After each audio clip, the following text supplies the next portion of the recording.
avoid introducing any new words.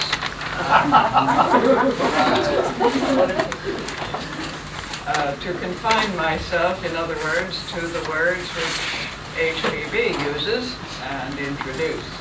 That's the secret of simplicity. That's good. I'm glad you feel that the Secret Doctrine holds the secret of simplicity. That is the first time I've heard it expressed that way. But I thought I'd give you a rest midweek from some of the more unusual words that Americans and also Tibetan scholars can think of.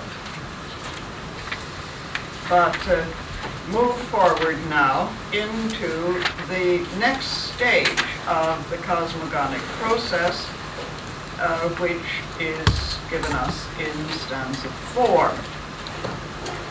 We have moved, in other words, from stages of complete latency to dawning to a reawakening. The stanza itself, the HPB's commentaries thereon and so on begins on page 86. There is our Jeffrey. I trust all is well, Jeffrey? Yes, it is. Thank you. Well. As well as can be expected. He's stable. Oh, good. Yeah, they won't really now until the end of the week. But he's stable and getting the best care, of course, so that's all. Well, it's a local hospital, not quite the best care. This way isn't. Oh. Anyway, thank you for inquiring. This begins then HPB's commentary, following the stanzas on page 86, for those who want references. And quite obviously, as with stanza 3, we are not going to be able to cover it all. But I'd like to touch on what I feel are some of the most significant parts. This is the central one of the 7 stanzas dealing with the cosmogonic process and carries us from that initial reawakening, re-emergence. The universal mind has been born in all its unparalleled, refulgent glory, to quote the earlier shloka of stanza 3. We've been introduced to further metaphors. A web has been spun, and I indicated that I felt that Günther in the Tibetan text indicated very beautifully how this web, through the oscillation of the radiation, can result.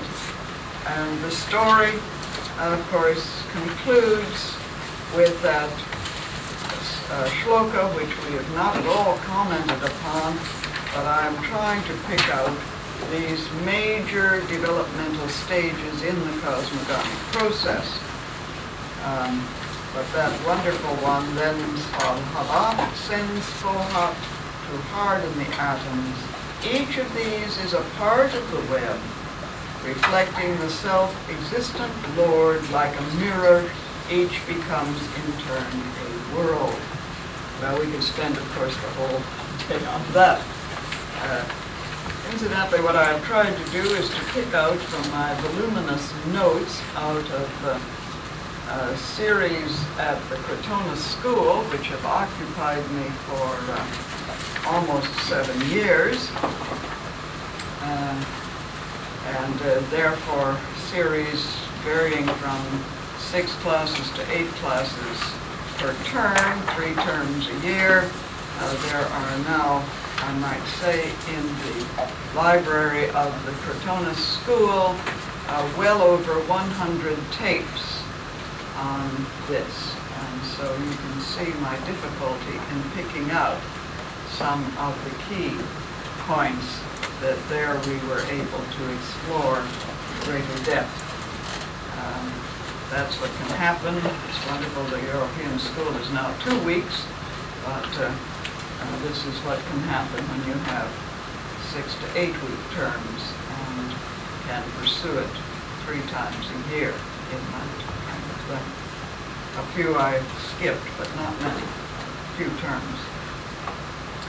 So we come then to this next stage, which introduces us to a multiplicity.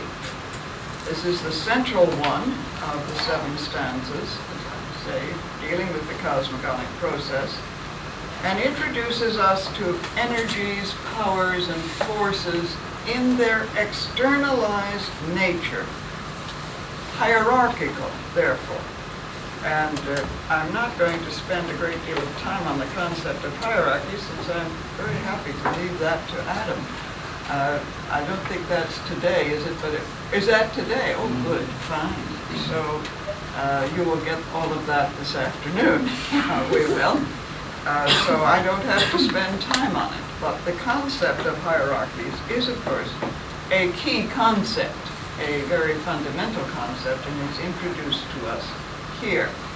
And it is really in terms of multiplicities. I might just say that the word hierarchy, and it won't matter if Adam repeats this afternoon, because I think it's well to keep it in mind, is of Greek origin, as you undoubtedly know, and generally signifies a scheme or system of delegated, directive, power and authority within a self-contained body.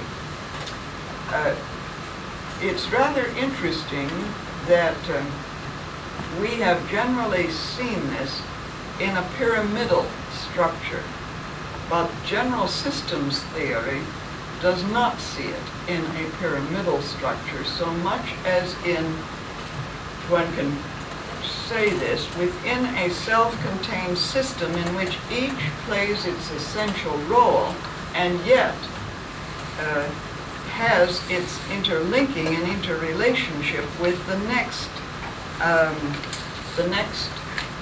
power or energy within the system, and within, therefore, a self-contained system.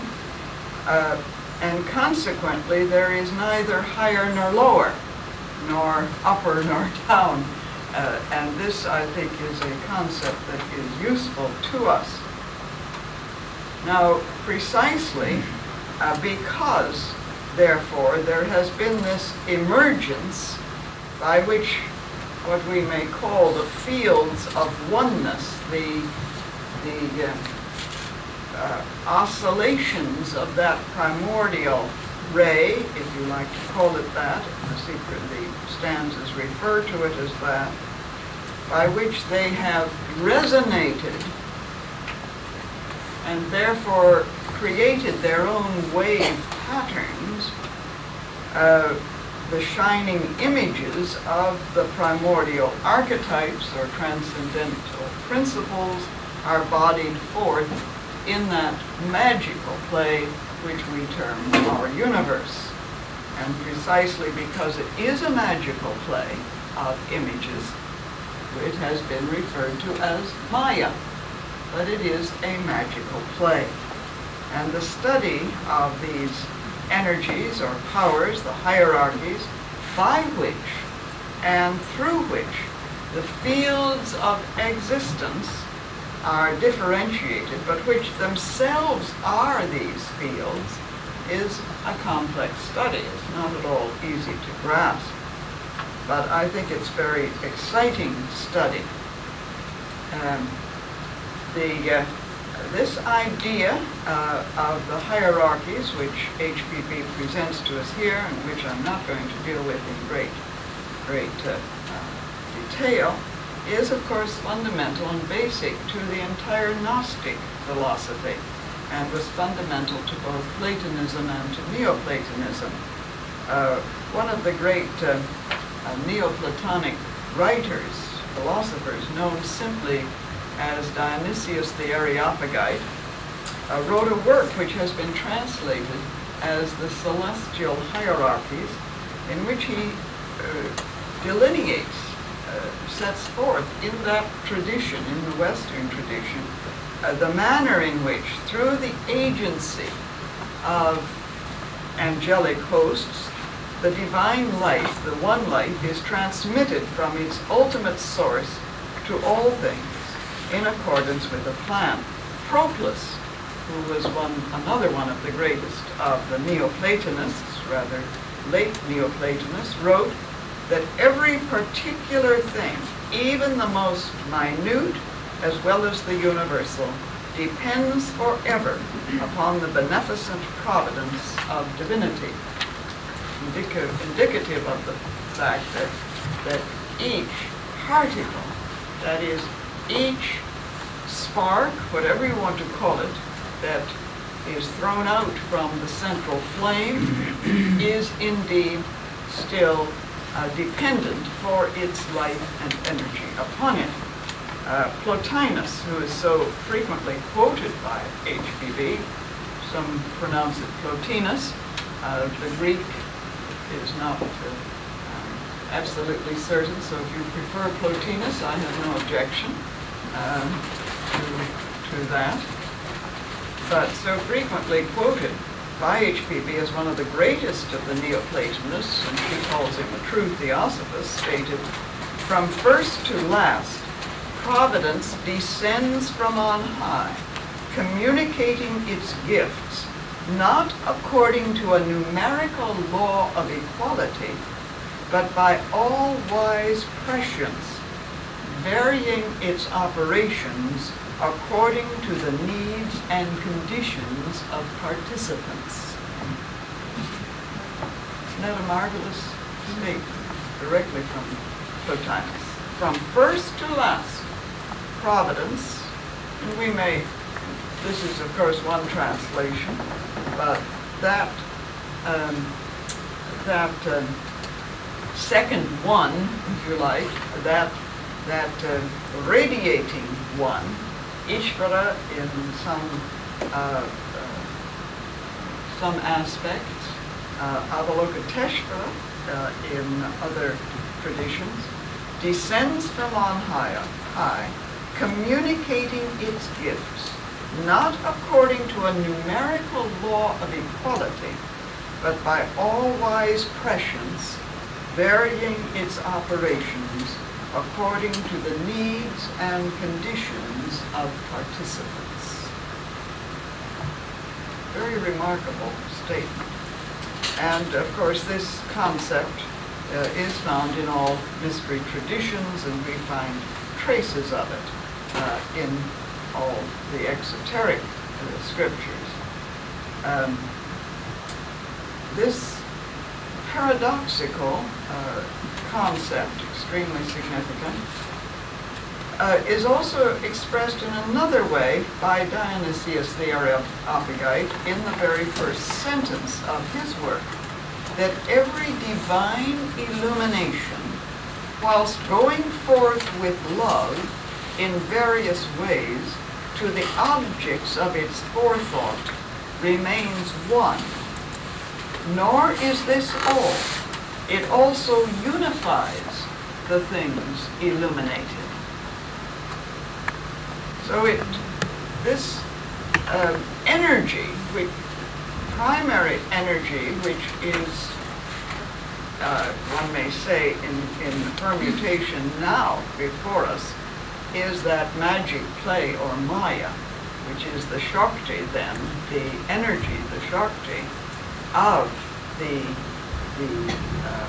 outpouring, the Ishvara, of the outpouring one, of the radiating one, both propels outward to objectify and also unifies. So Maya as an energy is both that which conceals and that which reveals or permits revealing. I think it's not an easy concept. None of these are, but they're fun to grapple with. So that every divine illumination whilst going forth with love or resonating concern in various ways to the objects of its forethought, remains one. Nor is this all. It also unifies the things illuminated. Well, a great deal of time and thought could be spent, indeed, on that particular expression, that statement, which is exactly the same as the very beautiful expression which we have in Shloka 1 of stanza 4, learn there is neither first nor last, for all is one number issued from no number. Now, again, I'm not treading on Adam's part this afternoon, but just to indicate that there are two aspects or two interpenetrating and interlocking parts in any concept, in any hierarchy, and we need to keep these in mind. Therefore, there is, in other words, a polarization which brings this about, and at the same time, there is that which unifies. They are mutually interdependent, in other words, so that there is both the objectification and also the unification. We will see this, and I merely set it forth because it is essential. In terms of the concept of which we're speaking, these two aspects are seen now as personified, and I hesitate to use that word because we mustn't anthropomorphize them, but they are figured, perhaps that is a better term, they are figured as the architect and his builders, so that we have these two aspects, those who carry out the design by the architects. Incidentally, this is made very clear in quite a helpful essay, which we find in the book which was published a few years ago, a collection of papers and talks by G.D. Peruker, Dr. Gottfried D. Peruker, who was certainly a very keen and deep student. And that book was published just a few years ago as Fountain Source of Occultism. Work that I would highly recommend to any serious student. And in a brief essay, Dr. D. Peruker makes this distinction very clear in an essay on architects and builders. Let me just read you a small portion of this. The manifested universe, because we are now at that midpoint where the system as such is now following its reawakening stage, is now becoming active. The manifested universe, hanging as a pendant of evolution from the formless and the nameless, is subject to division by our human understanding into two interpenetrating and interlocking parts: the light side, the spiritual or divine side of nature, and the night side, the matter or vehicular side. Now the light side we may call, although with great inadequacy, those portions of the manifested universe inhabited by the hierarchies of compassion and wisdom, which portions they actually form and are. The matter side is involved with and indeed made up of the many hierarchies of the cosmic builders, the masons of the world, which the mystic Greeks referred to as the cosmocratores, a word which may be translated both as world governors and world makers. It's a very, I think, helpful distinction here. And we begin to see the emergence of this in stanza 4. It's interesting that stanza 4, as given to us by HPB, and again I call your attention to the fact that whether this was numbered so in whatever original text she was referring to, whether the original language was symbolic or what we think of as a written language, or even a heard language, Ruchi, makes little difference. She numbered it, and I think had in mind a specific purpose in numbering it, so that for whatever reason, it would appear, but not necessarily is that true, it would appear that she is calling our attention to something that is very important by introducing two words in Shloka 1 that do not normally appear in any of the other stanzas or shlokas. Listen and learn. Rather interesting. She has been very careful to set forth. This is the way it is. You see, the eternal parent and, all the rest of it. The other stanzas up to this point, you say, why doesn't this come at the beginning? In other words, at the very beginning even of stanza 3, which is the reawakening. But now at this point, with this reemergence, we are called on in a very amazing way. We are addressed, in other words, in this with verbal commands that we are to give attention, we are to listen. Now, there isn't time to explore the two phrases that are of significance in this listening, that ye sons of the earth may seem at first glance to be, very easy to interpret, although I think it has much more in it than meets the eye, but that there are instructors who are here called the sons of the fire. So we are to listen. It doesn't tell us to read on, but it tells us to listen. Indicative of the fact that underlying what is now to be presented, I suggest, underlying what is now to be presented, is a transmission that if one is sufficiently alert, can be heard. It is a transmission that, in other words, is one that is resounding everywhere. Throughout all of life, throughout all of existence, that it is resounding, but we have closed our ears to it. We don't really hear it.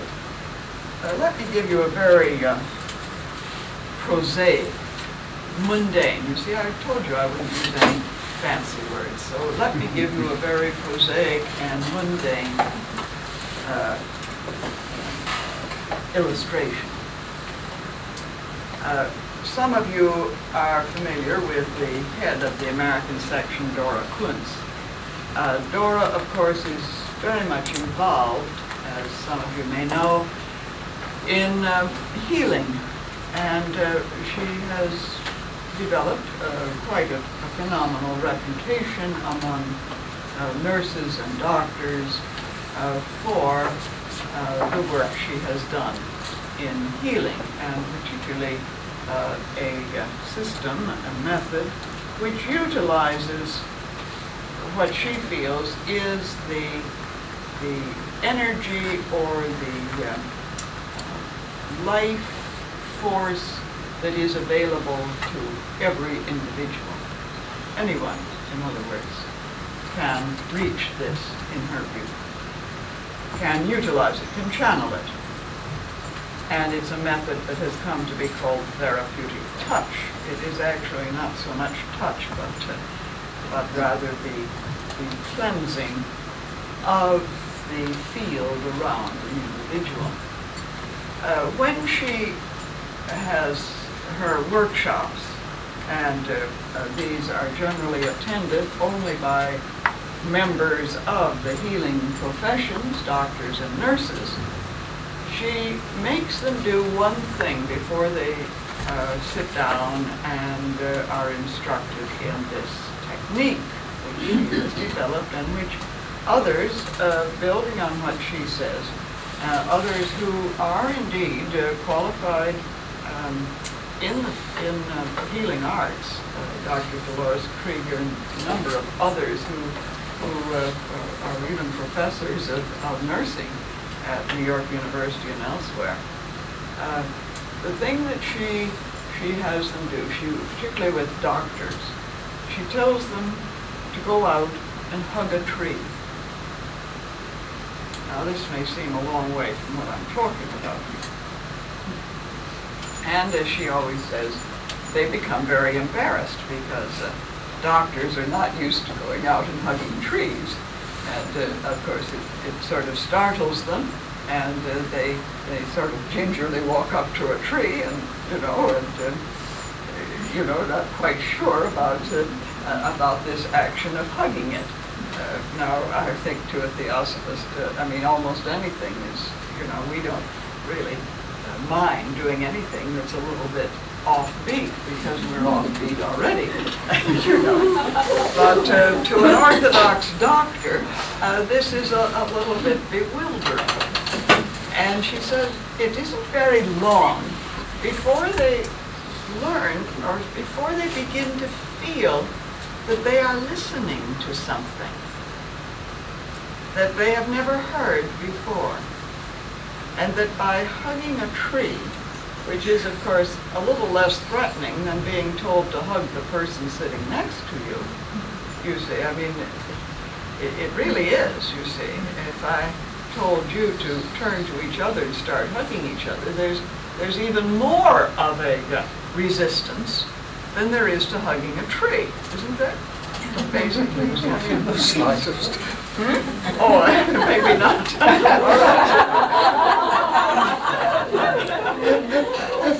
But it's a little less threatening because the tree is not really going to hug you back. But what happens, as she says, is that then they are in a condition in which they are willing to listen. And I've given this a lot of thought because I have been with Dora in some of her healing workshops, and not in her professional ones, but she has had some for members of the society, and I've been with her on a number of occasions for those. And it suddenly hit me that, in a sense, this is analogous to what is stopping us right here. Listen. Listen to ye sons of the earth, to your instructors. Now, one may say, well, this is only an analogy, and it is. I'm using this only as an illustration. That once you have really learned to listen to anything, any part of nature, really listen, there is an instruction to be understood. Now, of course, what is being referred to here is quite obviously, and before some of you tell me that I really don't understand very much, which is of course true, I don't. There is a great deal to be learned. But I do recognize that what is being said here is that the listening, the instruction is coming from intelligences who have moved beyond our particular system, who have been through this experience, yes, of course. And that when I say we listen to a tree, we're listening to something that hasn't yet reached the man stage. But if, on the other hand, what I have read to you from Proclus and Plotinus, if you like, how do you want me to pronounce it? You wish. Well, I just want to satisfy everybody, or at least as many as I can. Adita is very definite, I must say Plotinus, but anyway. Lillian? Plotinus. Plotinus, thank you. All right, Plotinus. In light of what I have just read, the primordial illumination coheres and inheres in every objective expression of that original one. Therefore, one can equally listen to a tree as well as to some son of fire that may seem very remote from our present experience. This is what I'm getting at. That in everything then, there is that which can be learned, and what must be learned, therefore, is that there is neither first nor last, for all is one number issued from no number. So I think we can begin to perceive something of what is being told to us in this very remarkable opening shloka of stanza 1. I'm not going to spend more time on it, but merely because there is a great deal more that can be said about it, but merely to suggest that. Incidentally, if there are questions or comments, you must always break in. But does this seem reasonable to you? Seem at all reasonable? I think the big thing about hugging trees, and I've hugged a few, is that first thing is they give you a shock. Mm-hmm. They are very hard and they're unyielding. The texture is rough. It's unlike anything you've cuddled before. You know? So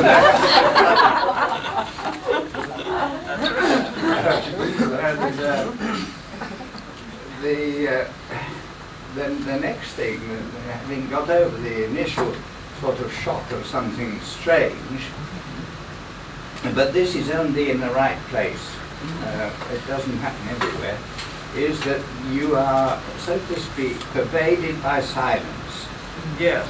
The tree speaks in silence, if it speaks at all. That's right. Now, the other thing is that, I don't know how this occurs, you are pervaded by a sense of the quality of the tree. A fir tree doesn't feel the same as a beech tree or an oak tree. Mm-hmm. They're all different in that respect. What the difference is, I don't know. Mm-hmm. And this seems to me to be doing something in our consciousness, but what it is, I don't know. But it seems a worth trying experience. It's a marvelous experience. It's an absolutely marvelous experience. Joy, I'll try it when we go around the party tonight. All right. Why not? I think all of you ought to go out and hug a tree. Don't do it as a joke. One of the most joke. transforming experiences. If you've never done it, hug a tree. Let me tell you, interject this, an experience that, as many of you know, in Northern California, we have, of course, these magnificent stands of sequoia, redwood, the giant redwood. And of course, some of these are very, very ancient. The General Grant tree, the General Sherman tree. These have been named. I don't know why they had to pick people from our Civil War. And General Grant, of course, was the leader of the Union forces at the surrender of Lee at Appomattox, but became one of the most scandal-ridden, administered over one of the most scandal-ridden presidencies in our history. So he really ended up in a very sad and sorry state. But anyway, these giant sequoias are, of course, among the most magnificent creatures on Earth. And any description defies them.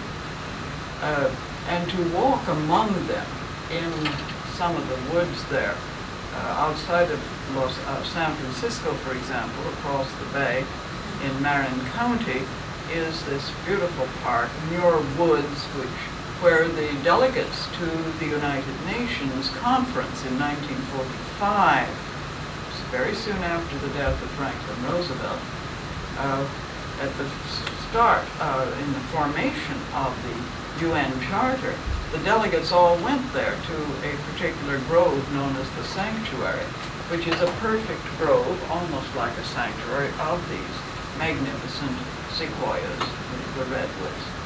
And there had a few moments of peace. I think it's probably been the only few moments of peace that we have had in the more than 40 years since the ending of the Second World War, but at least for one moment or a couple of moments, the leaders who were formulating the United Nations Charter stood there in silent contemplation. And that is a most tremendous spot. To step into the center of that is truly tremendous. I was taken there by Pierce Spinks. Yes, and wouldn't you agree with me? It's There is indescribable it's- because these things are unimaginably big and they're living. They're living. And they daunt you. They put you in your own perspective. Yeah, they really do. But if you ever go to San Francisco, I advise you to try to visit the Muir Woods in that particular area, because the trees speak to you, and they speak of something age-old, indeed, something primeval, and yet not threatening, but tremendously beautiful and powerful. It's an amazing experience. Well, then also I'd like to suggest that before I completely leave Shloka 1, listen and learn, that this prepares us further for the fact that there is to be the authentic utterance, the absolutely authentic utterance, that is, the genuine utterance, the pure utterance, authentic in the sense that it is completely without any coloration. It is unsullied. It is pure. It is genuine. This word authentic has a variety of meanings. And I think, therefore, the translation that Günther uses in using this is a very pertinent one, a very relevant one for our studies. Because when one listens then, without his own prejudice, if you want to put it that way. You see, we don't listen in this manner. Therefore we do not hear an authentic utterance. But we blame the utterance for its inauthenticity, whereas the inauthenticity of it is within ourselves. But we are being told right at the outset that we are now to hear something. We are now to see what this authentic utterance becomes. And that leads me to this concept which is spoken of in Shloka 4 of Stanza 4, although I want to come back to Shloka 3. Because the this of Shloka 4, of course, refers to the entire host of reawakened energies which are mentioned in Shloka 3. As I've said, we have come now to this reawakening, reemergence. It's a radiation which has occurred, a radiation which now spreading, which now is about to objectify itself, but objectify itself first and foremost in terms of archetypes, not in terms of their images as yet. That's a later stage. And so Shloka 3 tells us that as a result of this, we'll look first just a moment at Shloka 3, from the effulgency of light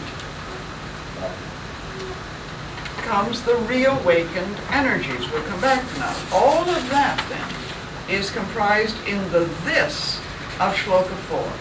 This was the army of the voice. Now we can go on through it, but I'm not going to do that. But this army of the voice, which is in its first presentation, HPB identifies on page, in her explication of it, as the mother of the seven, or the divine septenary. The voice, or divine mother, is the matrix. And we shall meet, of course, this feminine, maternal, productive aspect of the androgynous universal mind later as Kuan Yin in stanza 6, which HPB tells us is the one translated from a Chinese text. And so we must realize that this army of the voice is indeed the recognition that that there is a ranking, but it is the authentic utterance of the matrix, of space itself, of the universal mother, if you like, of space itself. And that leads us inevitably to, again, the mystical teaching concerning this, concerning voice, concerning sound, to which we are now to listen, because the stanza opens with listen, which means to hear, of course. HPB on page 94 tells us that the army of the voice is the prototype of the host of the Logos, or the word of the Sephir Yetzirah, called in the Secret Doctrine the one number issued from no number. And she gives us quite a little bit here on page 94. The esoteric theogony begins with the one manifested and therefore not eternal in its presence and being, if eternal in its essence, the number of the numbers and numbered, the latter proceeding from the voice, the feminine va, satarupa of the 100 forms or nature. So she refers us, or I'm not sure it's that particular place she refers us, but she does refer us at one point. No, it's later she refers us, I think it's along 138. Yes. On page 137 and 138, where it is called, of course, Shabda Brahman, that is the creative potency that is sounding. And this introduces us, of course, to the whole Logos doctrine, if you like. But it introduces us to the mystical teaching which T. Sugaro develops in his lectures on the Bhagavad Gita, what he calls the mystical teaching concerning the four forms of Vak, or the magic potency of sound, which calls forth all objective things. Sound, which therefore is the creative potency, the creative energy or force, Ishvara, as the verbum or logos, or Shabda Brahman, that Brahman which utters the authentic sound, the original sound, that creative potency which expresses itself through the authentic utterance. And we and all that exists, therefore, are nothing but an uttered sound. The army of the voice, then, is the composite and ordered arrangement of the hierarchies whose very essence comprises what we may call the fields of existence, the fields that stand forth. And the importance of speech, the occult properties of sound, the mysterious doctrine, then, concerning the potencies of the vowels and their combinations with the consonants in mantras, is, of course, illustrated by HPB in terms of the allegory which is found in the Anugita, an allegory which HPB says is at the root of the occult law.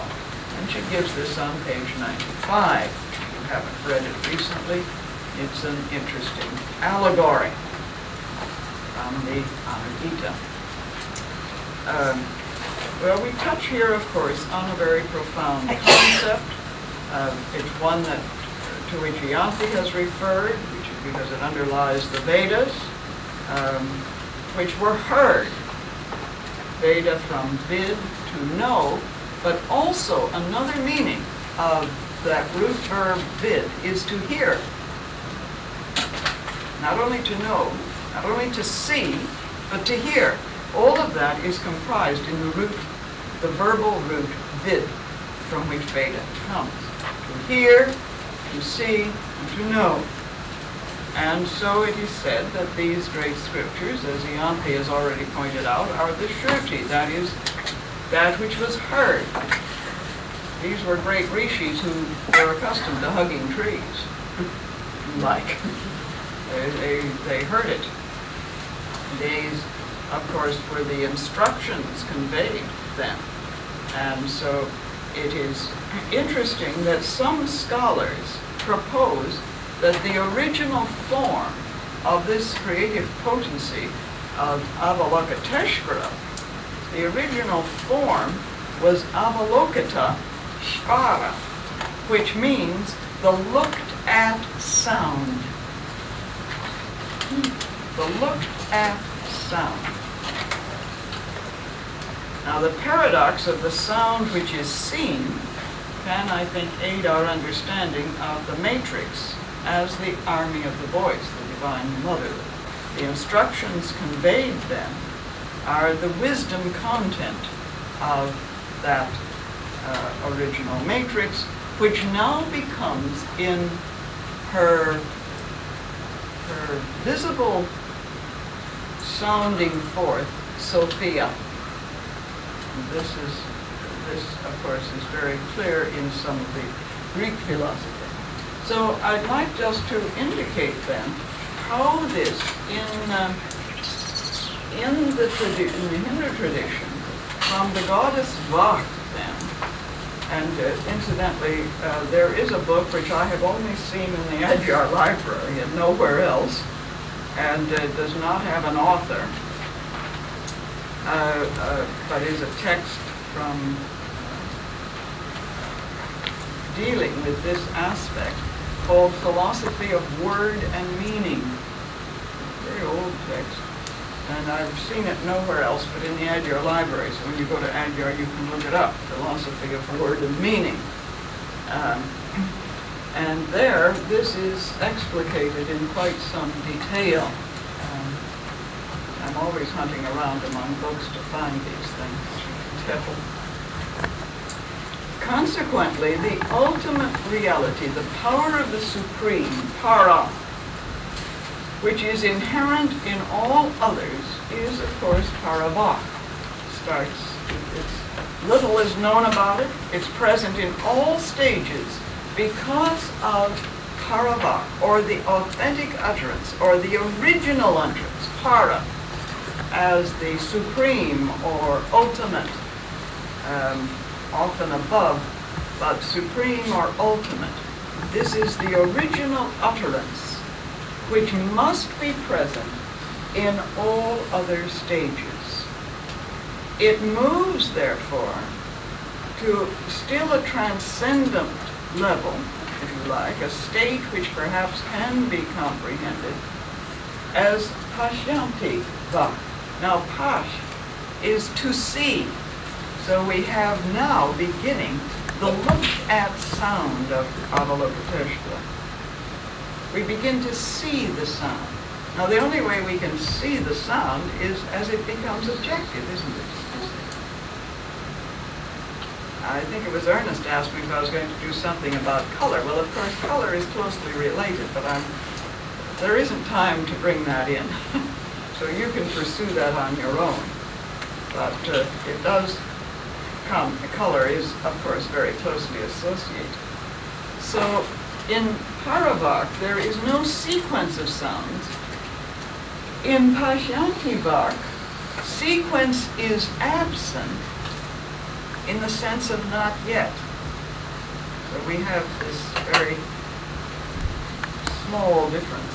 There seems to be, in some inexplicable manner, the possibility our attribute of sequence is reflected in it. But only that. Sequence is embodied in a latent state. It's a difficult, these things are not easy to separate. This is part, I think, of the Hindu mind, which can see these very slight differentiations, and we need to, see it either black or white. We either hear a sound or we don't hear a sound these days. But there is that state where you almost hear something. An infinite, at this point, Bach, and why I've equated it at that stage with the army of the voice, is because there's an infinite number of powers of expression inherent, and thus revealing that in the next step from it can evolve all sequential forms of speech. Individual expressions at this level, Bach, are merged or fused beyond recognition. It's a pure state, in other words, free from all kinds of mixture. It's immune from division and divested of all attributes, but it is not attribute-less. Now that's a nice paradox. It's divested of all attributes, but it is not attribute-less, which Bach is. What is it in us that can function at this level? Perhaps, as one writer has suggested, the spiritual soul surveys from this level. In this level, it has the capacity to survey the whole universe in all its phases. Therefore, it cannot be comprehended by any one instrument of cognition, because it is beyond sequence, transcends, as far as speech is concerned, the sphere of all internal discourses. As I've mentioned before, a great deal of study from the turn of the century onwards has been done in what is known as the field of archetypal linguistics, looking at not so much the etymology of words with which we become fascinated. I am one who is very fascinated by it, but rather the archetypal linguistics in terms of phonetics. That sounds, and incidentally, this came about through some of the word association tests that Dr. Carl Jung first developed around the turn of the century. This was sort of the beginning of the development of some of his theories were the so-called word association tests. Because what was discovered in these word association tests was that as the individual lapsed into almost a state of, a kind of unconscious, using, of a dampening down of the analytic mind, dampening of that the associations were not etymologically related, but phonetically related. And therefore, that the further you probed into the unconscious, the less did etymology play a part in your associations. And the more did phonemes, that is to say, words that sound similar. And so this is what led then a number of Saussure in France particularly led the way, quite a number of linguistic scholars to suggest the field of archetypal linguistics is a field not of related meanings, but of related sounds, to which then meaning is given. Interesting suggestion, especially when you come up against this wonderful word, which we have, of course, in, where do we first have it? Yes, Oyahu. Oyahu. We have that first in, where is it, Shloka 6, I'm not quite sure. Anyway, it comes in stanza 4. where we first have this word, which is really not so much composed of meaning as composed of sound, which awakens meaning, which awakens order. Meaning is order, and the order is inherent, but what awakens it is sound. And therefore, of course, if you want to pursue this, the wonderful work of Bhagavan Das, who's the only one who's really done anything in this, 2 volumes on the Pranavavada, Science of the Sacred Word. Because it is sound. And so, at this level, Pashyanti Va, it is indeed an army. That is to say, it is a collectivity which is operative. And army also signifies, it's interesting her use of that term, because army naturally, to some extent, signifies a ranking, doesn't it? In which each is part of the whole, and each is important to the whole. You know, we often talk about it. Everybody wants to be a general, and nobody wants to be a private. But the privates are important. Without, without the privates, the generals can't do very much, can they? As far as I know. And the privates need the generals, so it is an interlocked and interpenetrating whole. So this is not to be comprehended by any one instrument of cognition, because it is beyond sequence, beyond all differentiations. It's a state of silence, but not the highest. Para is the highest, where only the light of ideation remains. It's a state where the universal is touched in Pashyanti Va. Madhyama Va, then, because this is the sound moving outward. Now, Madhya simply means middle. It's very helpful. Madhya simply means middle. It's always interested me that in the Sanskrit, when a state cannot be truly defined, they either say it's the middle state, Madhya, or it's Turiya, which simply means fourth. And that's all that Turiya means, is fourth in the sequence. And therefore, you see, in the states of consciousness, the 4 states of consciousness, the fourth is usually called Turiya, and we think it must mean something very lofty, and all it really means is fourth. Because there was no way to define it. And here, this is a middle state. It's an intermediate state, Madhya. It's a state in between.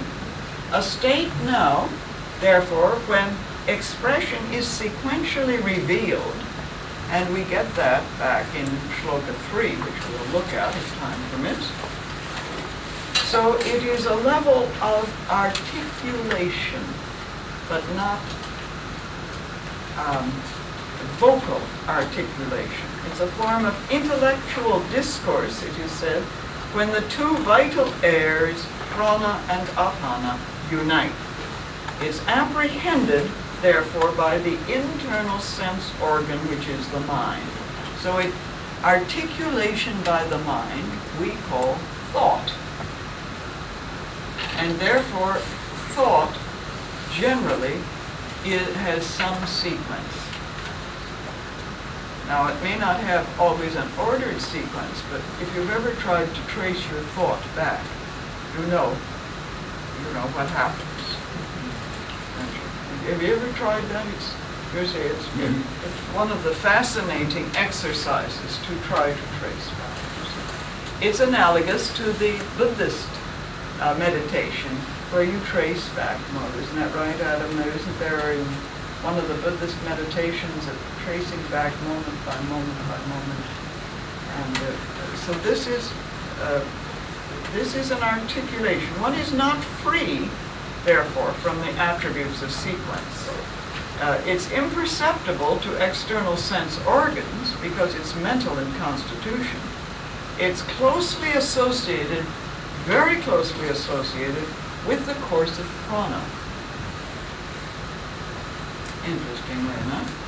And sequence begins to be associated. Every syllable at this level is distinct. Differentiation is present. From that, then, as the sound moves out, as that original authentic utterance moves out, comes vicary hoc, which is, of course, vocal speech forms. Ideas now externalized, objectivized.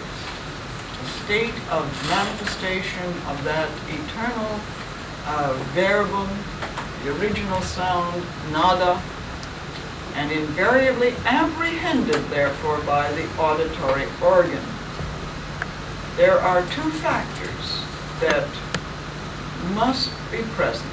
Syllables must now be pronounced clearly and distinctly, and the ideas must be clear.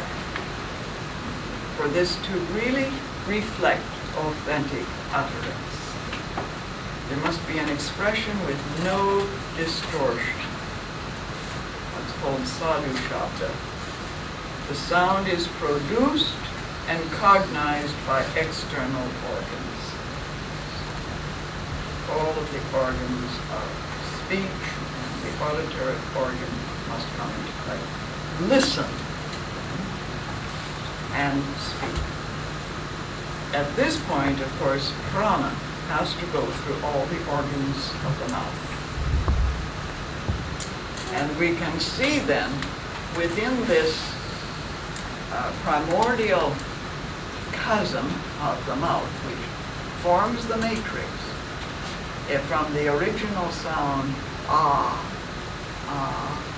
oh, whether you want the oh, you can begin to see that the breath, which is therefore the sacred, the most sacred, and of course produces then the vowels.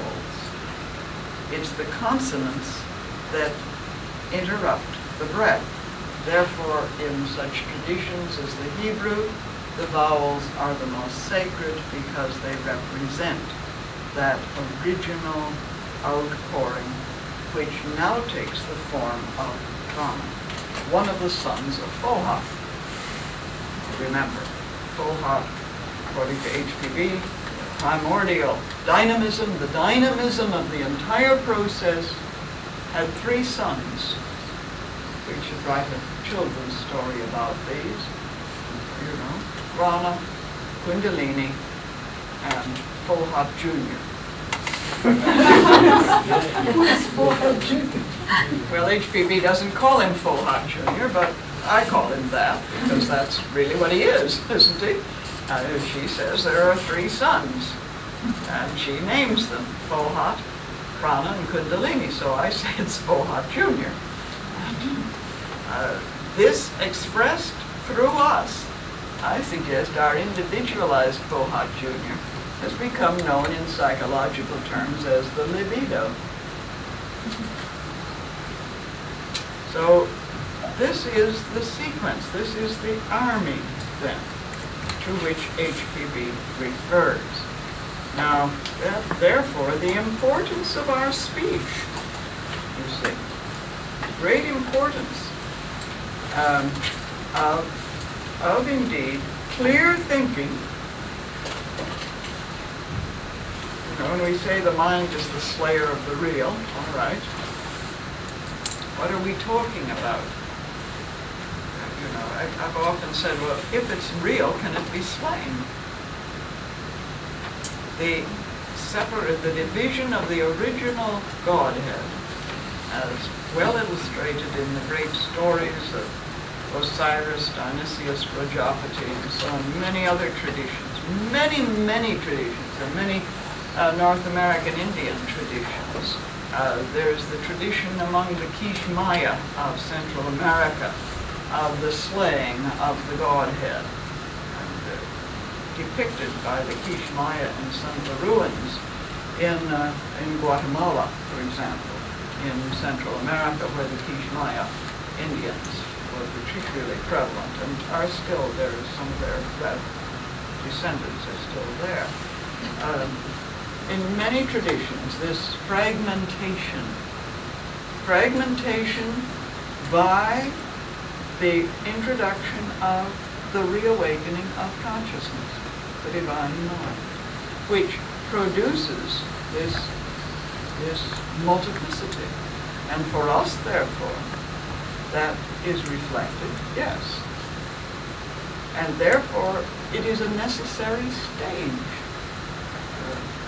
I've always believed that, while it says the mind is the slayer of the real, and we're to slay it and all the rest, I've always been one who felt, well, I'm not going to slay anything till I find out if it has some value. Because it's more difficult to resurrect it than it is to slay it. And so, we have to be a little bit cautious on that. I mean, there are methods of resurrection. Yes, that's, I suppose, one of the higher siddhis in a sense. But since I don't possess that yet, I'm not about to kill anything off till I've found out what it has of value. It is an important stage, therefore, in all of this. And it is indeed at the level of Vitalibha, which is the articulation. And all articulation becomes inexact, because we never quite say all. If I say one word, I haven't said another. And this becomes the problem, doesn't it? When I say white, I haven't said red, black, yellow, and green. So this becomes a problem. But the clear articulation is what ultimately has to lead us back to this one authentic utterance. And we have that beautifully presented in all of the permutation. Yes, we have that in Shloka 4. You see, this was the army of the voice, and if you leave out all the phrase there, this is on page 93, if you read that, and you notice that this was the army of the voice, there's a hyphen there, what do you call it? Well, there's a hyphen. Say dash, yes, thank you, a dash. And if you go down to where the dash ends, then you get the full sentence. This was the army of the voice, the oi halu. The permutation she has in parentheses of oyahu. And as she says, the literal signification of the word is, among the Eastern occultists of the North, a circular wind, whirlwind. But in this instance, it is a term to denote the ceaseless and eternal cosmic motion, or rather the force that moves it, which force is tacitly accepted as the deity, but never named. It is the eternal karana, the ever-acting cause. So if you leave out all that central part, do you see what I'm getting at in this? That this authentic utterance, the army of the voice, the collectivity, which now is becoming audible, because the system is reawakened in Stanza 2. You see the progress, the cosmogonic process. And you can relate it to yourselves. Relate it to ourselves. How many of you, when you awaken in the morning, the first thing you do is yawn? Do you? No, for that thing at night.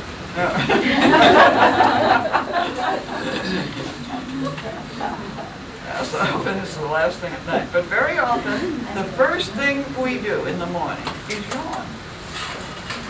Stretch and yawn. Yes, don't you? It's interesting. This reflects, you see, the cosmos is within us. And then, we may even grunt a little, you see. And if somebody comes in, we may protest a bit, unless it's Marion bringing me a cup of tea. In which case I often say, oh, is it you? Is it that time? And so on. But, watch yourself, you see. It's interesting. So this was the army of the voice, the collectivity, the oi, ha, hu, which is, you see, the breath, the ha, and the vowel sounds, which is indeed a permutation of that original, authentic utterance. And is indeed a permutation, because we are now at a process which is a permutation. And therefore, we can go back now to Shloka 3, to the reawakened energies, which she identifies as the Dhyani Chohans, the reawakened energies, as intelligences of great contemplation. Lords, of course, Chohan is usually Lord, but I prefer, because again, I think we tend, if I say lords of contemplation, to think of them as some great mighty beings sitting up somewhere in some giant heaven, where it never rains, and the sun is eternally shining, and some balmy days such as, maybe they're sitting on top of Topa Topa, the great mountain that overshadows the Ojai Valley. And so now they are named. Now they are at least defined, not named, but at least indicated. The 1 for the egg, the 6 and the 5, then the 3, the 1, the 4, the 1, the 5, the twice 7, the sum total. Now that sum total is the army of the voice.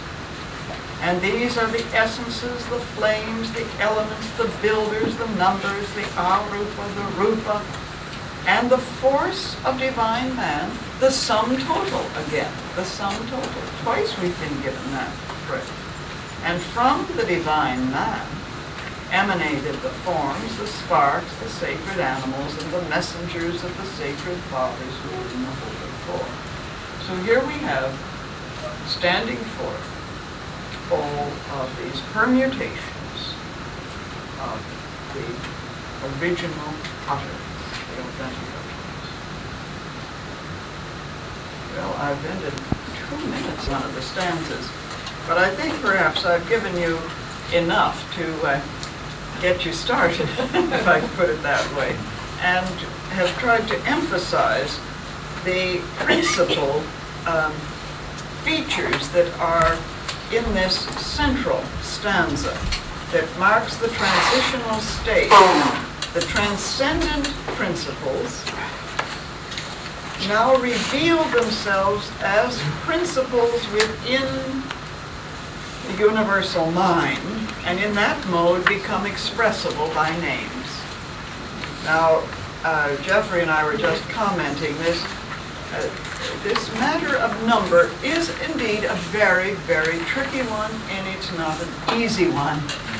And while one can put it down intellectually, as Jeffrey and I were just saying, and I think this is true, to sort of come at it from the inside is not easy. At least I don't find it easy, and I have not found any explication of it that suddenly makes it easier. I think one has to proceed extremely slowly with it.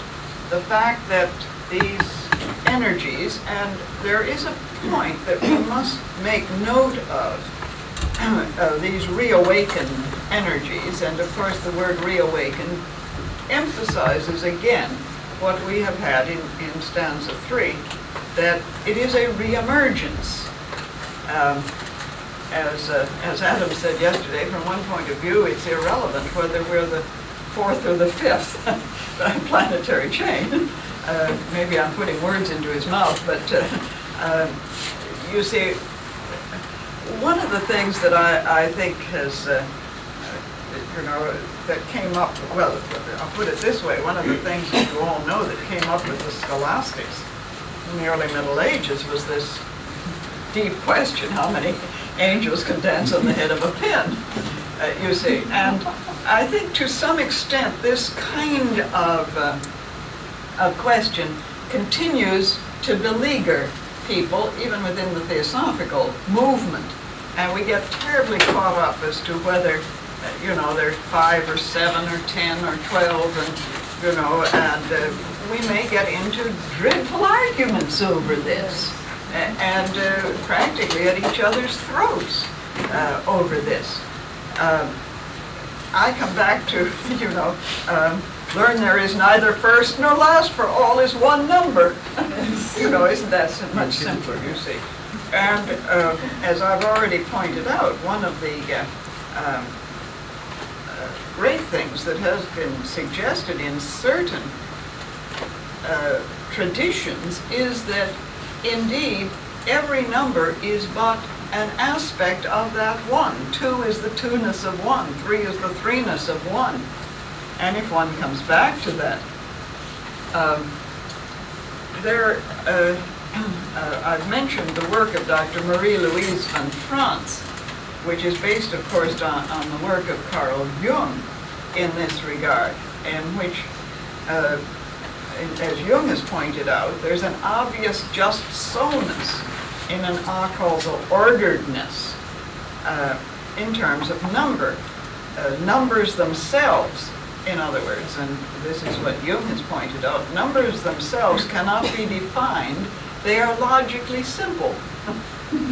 Logically simple.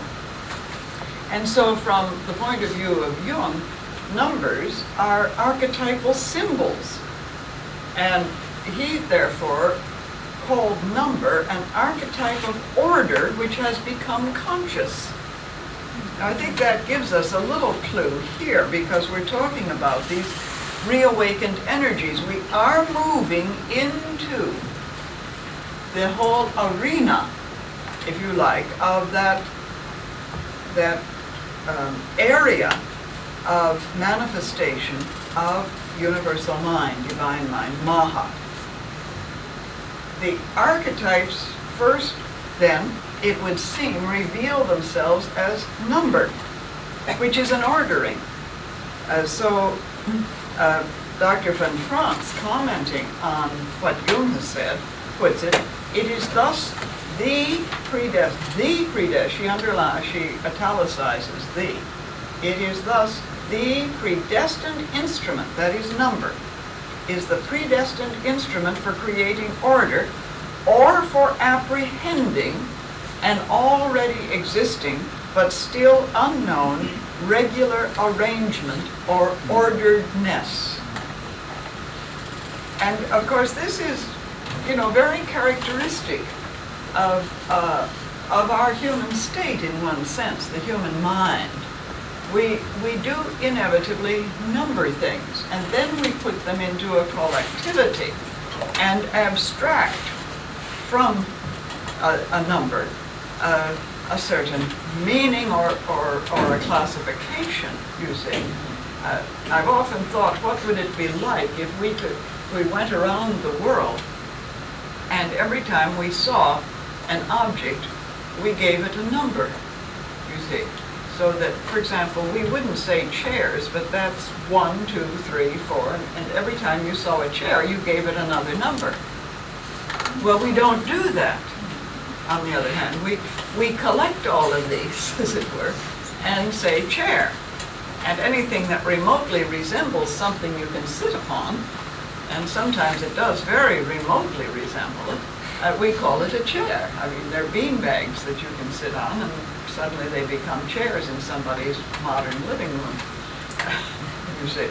But we abstract. But on the other hand, we are able to number and therefore add this orderedness. And from such a point of view, it would seem inevitable that the stage in the emanational process that is indicated by Shloka 3, which is the central shloka of the entire creative process. And incidentally, let me interject something here.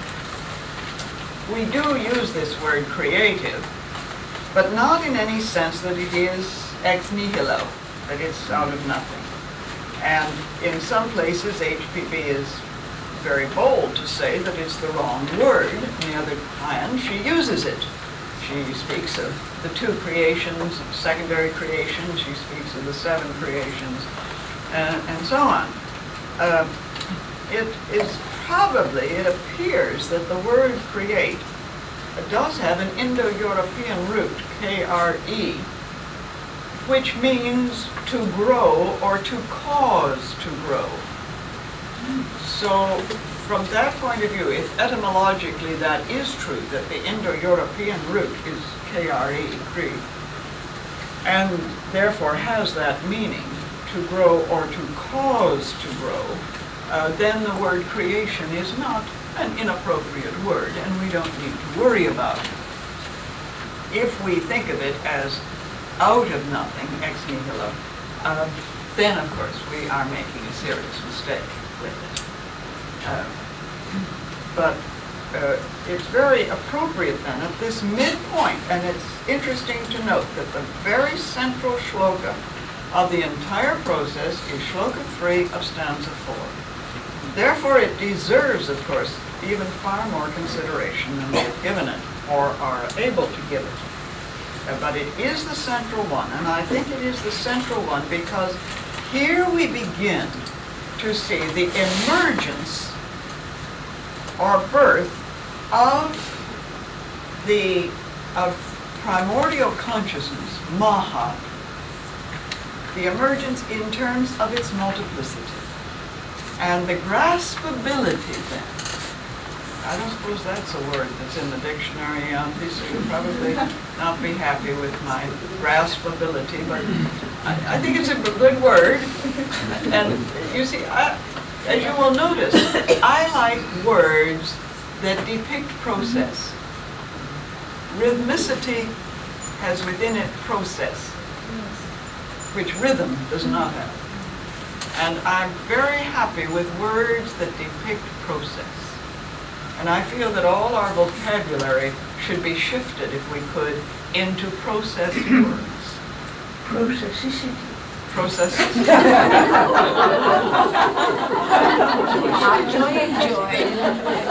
There you are. You see, I'm even Gaudiantly creating words. That is a great achievement. Joyicity. Yes. So you see, now we have, of course, this first emanational process must be characterized numerically, therefore. For with the birth of mind and the consequent delimiting of the matrix by that primordial ray, which drops, you see, sounds like it's from somewhere up above, but this perhaps again we can only do figuratively. We can only do it in some, language confines us as much as releases us. There's a consequent delimiting which determines or self-determines its own circumference or boundary. Relationships are now established, and the fundamental way to express relationships is in terms of number.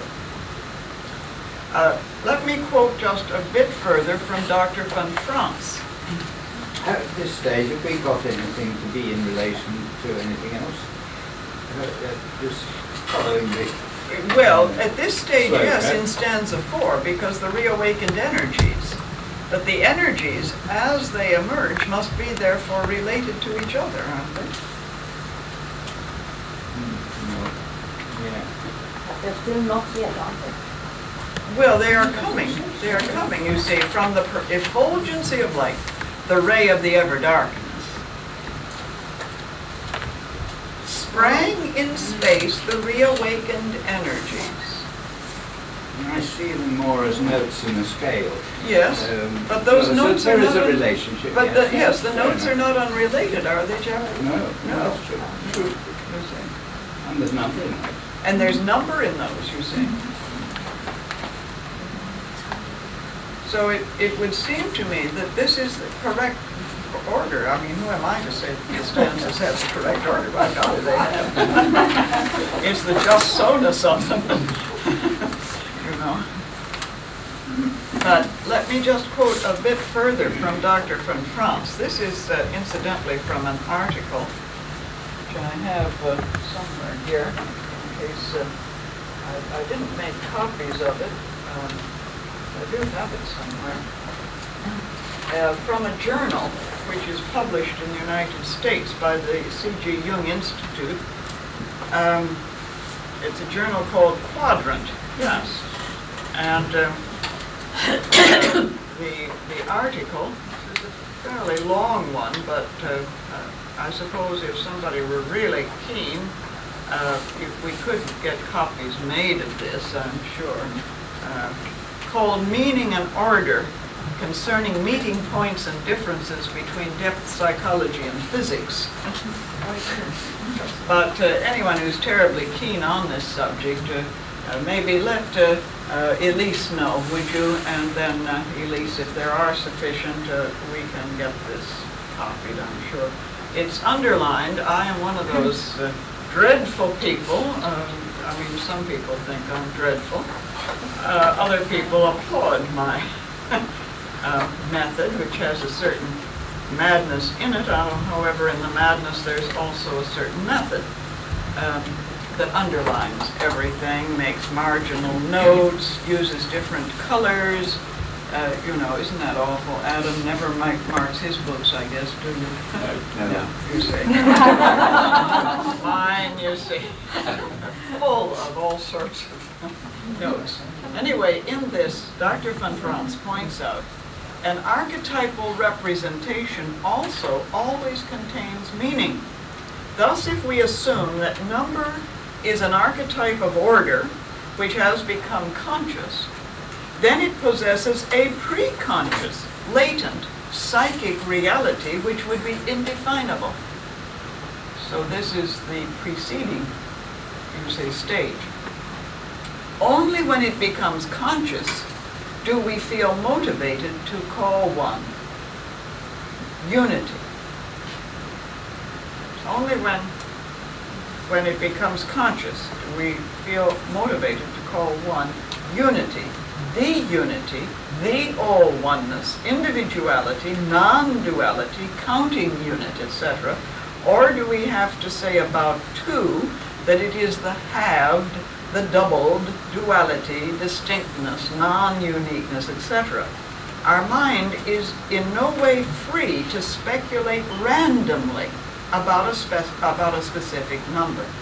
What we say about it is determined and limited by the conception of oneness, two-ness, and their implications. I think this may give us some inner hint on this arising of number, you see. Now, previous, of course, to this point, the stanzas have already spoken of only the three and the four, the subjective trinity and the four modes of its projection. Now the progression moves, you will notice, the one from the egg, the 6 and the 5. That is, from the natural relationship of a six-fold pattern, the resultant of the interplay of two triads, unmanifest and manifest, to the experience of the universe, our consciousing of the manifested system, which is represented by the fivefoldness of the sensible universe. Krem and Ashish discuss this in Man, the Measure of All Things. This is pages 234 and 235, if you have Man, the Measure. That from the viewpoint of numerical symbolism, the 5 springs from the interplay of the two triads making up the previous 6. The development of this relationship then gives rise to the dodecahedron, a regular solid with 12 faces, each of 5 sides, in which 5-ness and 6-ness find their reconciliation. And in Pythagorean symbolism, the dodecahedron represented the universe, presumably because it contains 3 and is reciprocal to the 4th of the regular solid figures symbolizing the elements. Well, this begins to get us off into, indeed, all of these so-called platonic solids and so on in the relationship, the numerical. But the interesting thing is that we now have moved, first of all, into the number symbolism, which is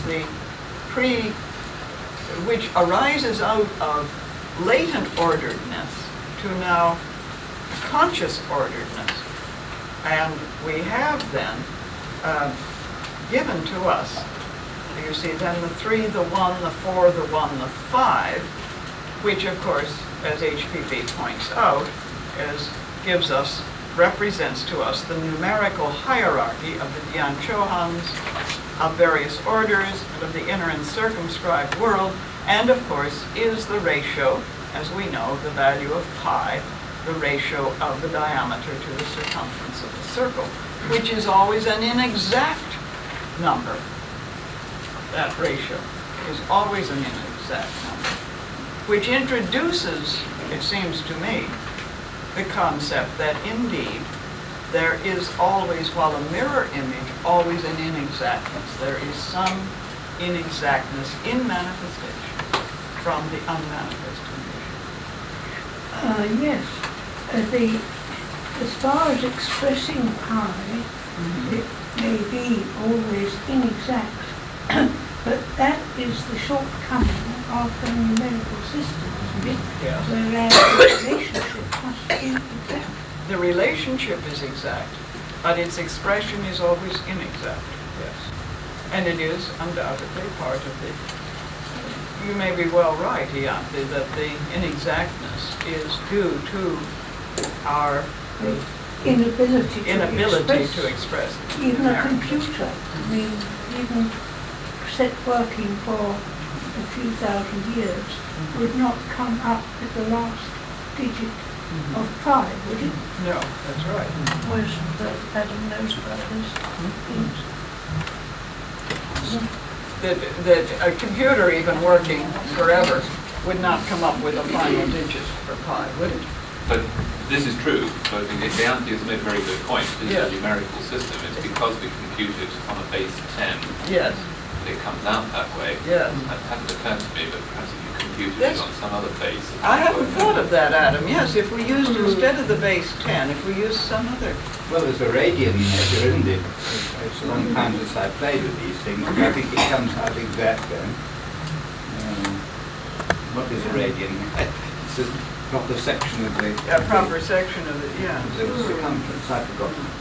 There's no difficulty in calculating a circumference once you know a diameter. Of course not, of course not. Oh, that's So right. that Yeah. it isn't inexact in that sense. Oh, no, it's not inexact in that sense, no, and I didn't mean to imply There is a that. difficulty in calculating it, but not in drawing it. But not in, yeah, Not in actually creating it. yeah.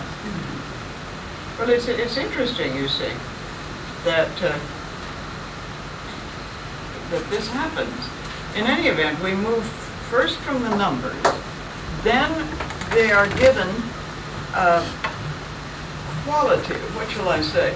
They change from number now to names which indicate certain factors that must be present.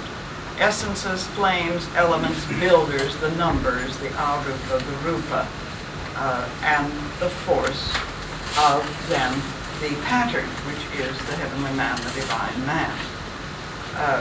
It's interesting to see this succession that occurs right here at the midpoint in the emanational process. And it is a succession that is presented to us throughout. Well, I'm not going to pursue this further, but merely to leave it with you now to figure out. And turn then to what you have been working on in going back in stanzas 1 and 2. Did any of you do any of these exercises? And what did you come out with on pages 6, 7, and 8 of the study course?